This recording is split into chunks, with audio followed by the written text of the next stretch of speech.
تو اللہ تبارک و تعالیٰ نے ارشاد فرمایا ہاں یہ خاص جلسہ ہے.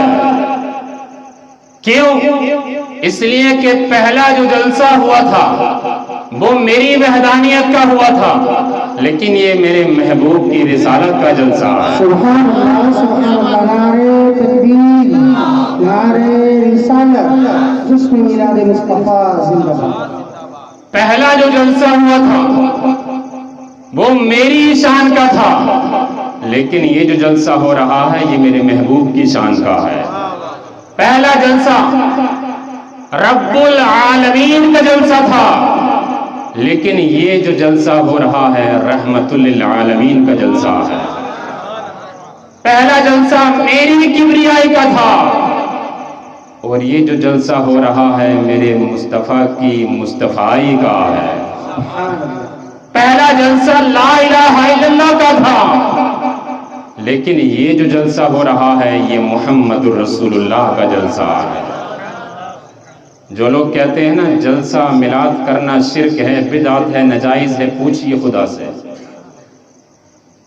وَإِذْ أَخَذْنَا مِيثَاقَ النَّبِيِّينَ لَمَا آتَيْتُكُم مِّن كِتَابٍ وَحِكْمَةٍ ثُمَّ جَاءَكُمْ رَسُولٌ. یہ قرآن کی تیسرے پارے کی آیت ہے. اللہ نے نبیوں سے عہد لیا تھا اسی جلسے میں، دوسرے میں سارے نبیوں سے رسولوں سے عہد لیا تھا، وعدہ لیا تھا. حضرت آدم سے بھی کہا تھا، حضرت ابراہیم سے بھی کہا تھا، حضرت اسماعیل سے بھی کہا تھا، حضرت نوح سے بھی کہا تھا، حضرت ہود سے بھی کہا تھا، حضرت زکریا سے بھی کہا تھا، حضرت سلیمان سے بھی کہا تھا، حضرت موسیٰ سے بھی کہا تھا، حضرت عیسیٰ سے بھی کہا تھا. سارے نبیوں رسولوں سے کہا تھا کہ میں تم کو حکمت دے رہا ہوں، میں تم کو رسالت دے رہا ہوں، میں تم کو بلاغت دے رہا ہوں، فصاحت دے رہا ہوں، تلاوت دے رہا ہوں، طہارت دے رہا ہوں، نظافت دے رہا ہوں، شہرت دے رہا ہوں، سب کچھ دے رہا ہوں. لیکن اے میرے نبیوں، اے میرے رسولوں، یہ تمہاری طہارت و نظافت، تمہاری تلاوت، صداقت، یہ بلاغت و فصاحت یہ تب تک رہے گی جب تک میرا محبوب نہیں آئے گا. جب تک میرا محبوب نہیں آئے گا. ثم جاءکم رسول، تمہارے بعد میرا رسول آ جائے تو تمہارا سب کچھ ختم. پھر تمہیں کہنا ہوگا، کیا کہنا ہوگا؟ کہ ہم ان کے خادم ہیں، ہم ان کے مرید ہیں. تمہیں پھر یہ نہیں کہنا ہوگا ہم نبی ہیں، ہم رسول ہیں، بلکہ کہنا ہوگا کہ ہم ان کے خادم اور امتی ہیں. ثم جاءکم رسول، پھر تمہارے پاس رسول آئے گا. کہاں عہد لیا جا رہا ہے؟ عالم ارواح میں لیا جا رہا ہے. خدا لے رہا ہے، نبیوں رسولوں سے لے رہا ہے کہ میرا نبی آئے گا تو تمہارا سب کچھ ختم، اور میرے رسولوں نبیوں میں تم کو عزت دوں گا، عظمت دوں گا، رفعت دوں گا، وقار دوں گا. لوگ تمہارے ارد گرد گھومیں گے، تمہارے نعرے لگائیں گے، تمہاری شہرت ہوگی، تمہیں بہت کچھ دیا جائے گا. لیکن تم اب اپنے امتیوں سے بھی کہنا، اپنے غلاموں سے بھی کہنا بس ہماری حکومت یہی تک تھی، اب حکومت ان کی ہے جو مصطفیٰ آ گئے ہیں. سبحان اللہ.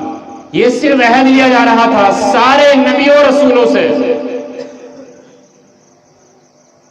لما آتیتکم من کتاب و حکمہ، میں تم کو کتاب بھی دوں گا، حکمت بھی دوں گا. لتؤمنن بہ، تم ان پر ایمان لانا. کس پر؟ مصطفیٰ پر. ثم جاءکم رسول، پہلے کہہ دیا، ان پر ایمان لانا اور ان کی مدد کرنا. ان کی مدد کرنا. تو سارے نبیوں رسولوں نے ایک زبان میں کہا تھا قالوا اقررنا، ہم نے اقرار کیا.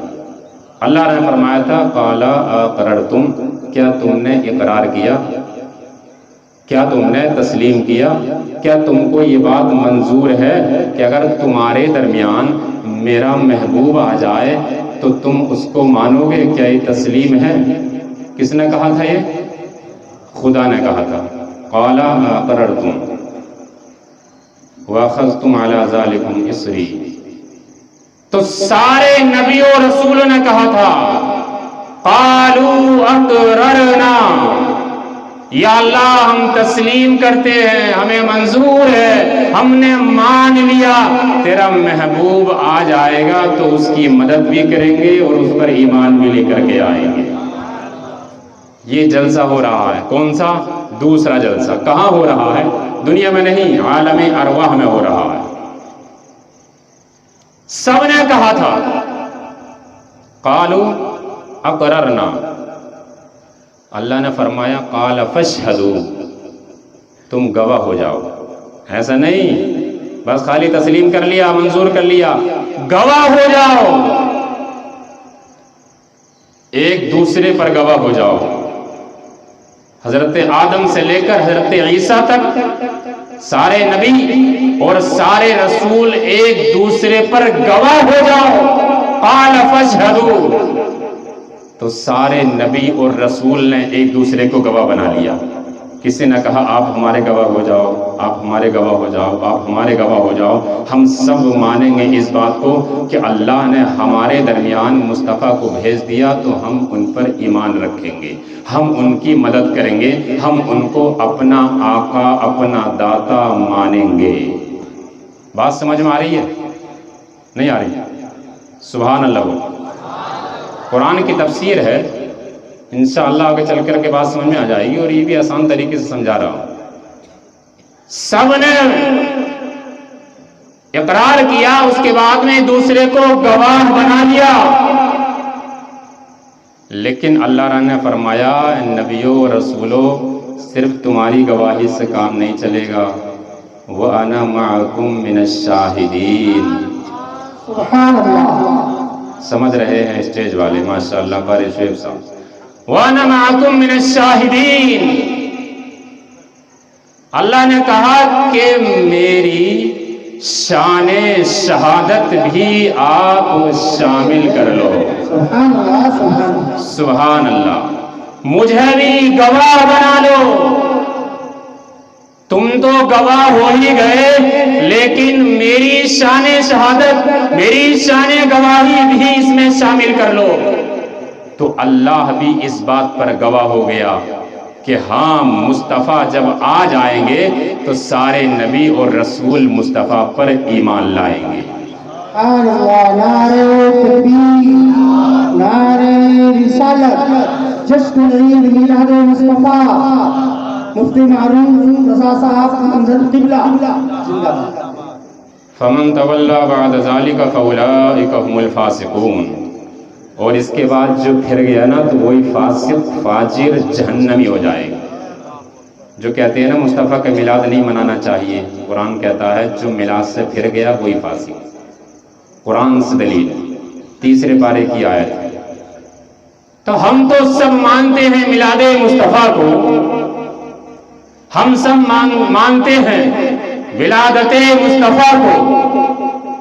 جب سارے نبی رسول گواہ ہو گئے، اللہ نے بھی اپنی گواہی شامل کر لی، اور اللہ نے یہ فرما دیا کہ جو اس کے بعد پھرے گا، نہیں مانے گا اس بات کو، تو فاسق ہو جائے گا، فاجر ہو جائے گا، وہ جہنم میں چلا جائے گا. ہم تو مانتے ہیں نا، میلاد سے پھرتے ہیں کیا؟ صرف سنی بولے سبحان اللہ. سب سنی نہیں ہے کہ آواز ہلکی آئی ہے؟ سبحان اللہ. تو ہم سب مانتے ہیں. کون سا جلسہ؟ دوسرا جلسہ ہوا تھا مصطفیٰ کا. ایک پہلا جلسہ عام تھا، یہ خاص جلسہ ہوا. تو مصطفیٰ کا ذکر یہی نہیں کہ 1400-1500 سال ہو گئے تبھی مصطفیٰ کا ذکر ہوا، اس سے پہلے نہیں تھا، ایسا ہرگز نہیں ہے.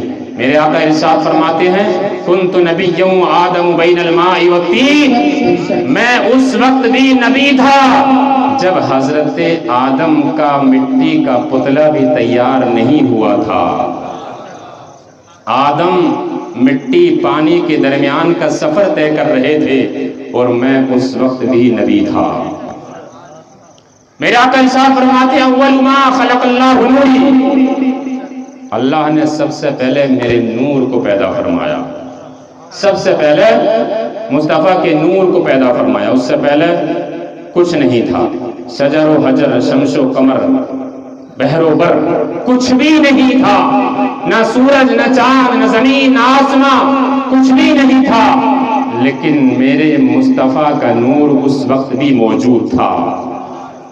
اللہ نے جیسا چاہا مصطفیٰ کے نور کو اختیار دیا، نور مصطفیٰ کا سیر کرتا رہا۔ کہاں رہا مصطفیٰ کا نور؟ تو ہم یہ کہتے ہیں عقیدت مند کہ مصطفیٰ کے نور کو اللہ تبارک و تعالیٰ نے اپنی آغوش رحمت میں رکھا، اپنی آغوش رحمت میں رکھا۔ کیسا پتہ لگے گا کہ نور پہلے تھا، اس سے پہلے کچھ نہیں تھا؟ میں آپ کو بتا دوں، حضرت آدم علیہ السلام کا پتلا تیار کیا گیا، مٹی کا پتلا بنایا گیا، اس کے بعد میں روح پھونکی گئی، اس کے بعد میں حکم دیا گیا اسجدوا لآدم، آدم کو سجدہ کرو، آدم کو سجدہ کرو۔ سارے فرشتے سوچنے لگے، یہاں تک کہ حضرت جبریل علیہ السلام جو فرشتوں کے سردار ہیں وہ بھی سوچنے لگے یا اللہ سجدہ کرنے کا حکم کیوں دے رہا؟ اسجدوا لآدم، آدم کو سجدہ کرو۔ آدم سوچنے لگے لیکن حکم ربی تھا، تو حضرت جبریل علیہ السلام بھی سوچ رہے ہیں کہ حکم ربی ہے، آدم کو سجدہ کرنے کا حکم دیا جا رہا ہے، ہو سکتا ہے کہ اس میں کوئی نہ کوئی حکمت ہو۔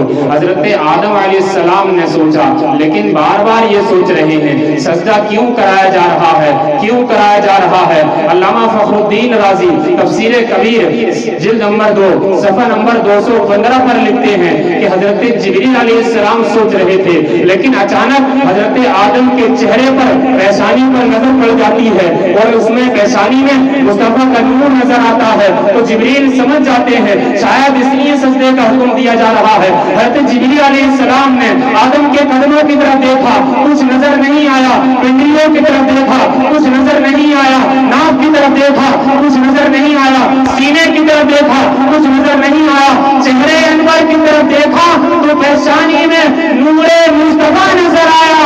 جبریل سمجھ گئے سجدہ کرنے کی یہی وجہ ہے، جبریل نے سجدہ کر دیا۔ اور اللہ حضرت عظیم البرکت فاضل بریلوی ارشاد فرماتے ہیں تیرے آگے خاک پر جھکتا ہے ماتھا نور کا، تیرے آگے خاک پر جھکتا ہے ماتھا نور کا، نور نے پایا تیرے سجدے سے ماتھا نور کا۔